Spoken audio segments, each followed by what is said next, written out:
নমস্কার সবাইকে, আমি মনি। আমার ডিজি জুয়েলারির তরফ থেকে তোমাদের সবাইকে নতুন বছরের অনেক অনেক শুভেচ্ছা ও শুভকামনা জানাই। সবার সব ইচ্ছা যেন ভগবান পূরণ করতে পারে। আজকে আমি একটি পলাশ ফুলের জুয়েলারি কিভাবে আমি বানিয়েছি সেটাই দেখাবো। তো প্রথমেই আমি নিচের বেসটাকে বানিয়ে নিয়েছিলাম। তারপর যেহেতু পলাশ ফুলের জুয়েলারি, পলাশ ফুল তো বানাতেই হবে, তাই একটা একটা করে পলাশ ফুল বানিয়ে আমি পরপর সাজিয়ে নিচ্ছিলাম। আর এখানে আমি একটু আঠার ব্যবহার করেছি, না হলে মানে বেসটা যেহেতু আমার শুকিয়ে গেছিলো, তো একটু আঠার ব্যবহার করার প্রয়োজন ছিল, তাই আঠার ব্যবহার করেছি। তারপরে আমাদের ক্লে জুয়েলারির সবথেকে গুরুত্বপূর্ণ অংশ হলো রং করা। রং না যদি ফোটে তাহলে আমাদের ক্লে জুয়েলারি কিন্তু ভালো লাগে না। তো প্রথমেই আমি সাদা কালার করে নিয়েছিলাম।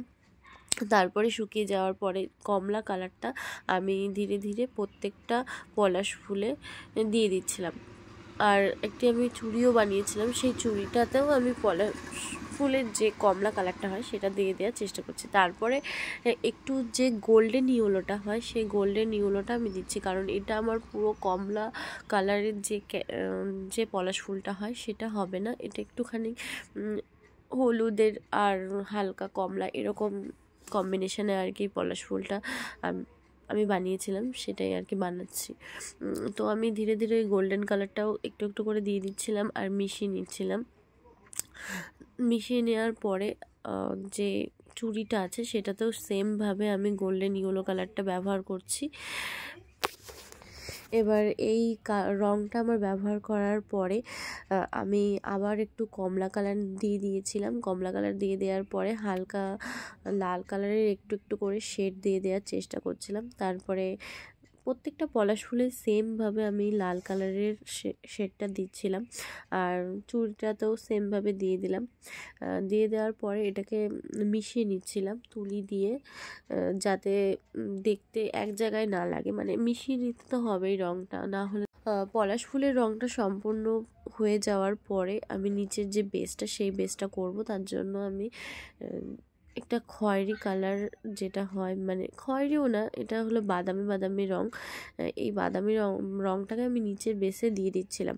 আর যেহেতু আমি পুরো সম্পূর্ণ কালো কালার নিচের বেসটা করব না, তাই আমি কালো কালারটা অ্যাপ্লাই করিনি।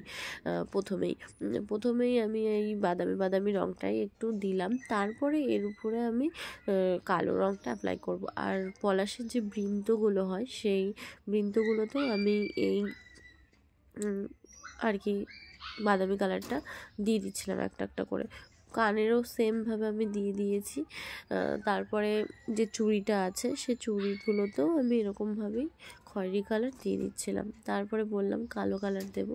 এবার কালো কালারটা আমি পলাশের যে বৃন্তটা সেই বৃন্তগুলোতে আমি একটু একটু করে দিয়ে দিচ্ছিলাম, যাতে একটু দেখতে ভালো লাগে, এই কারণেই এটা করা, নাহলে কেমন যেন একটু লাগছিল।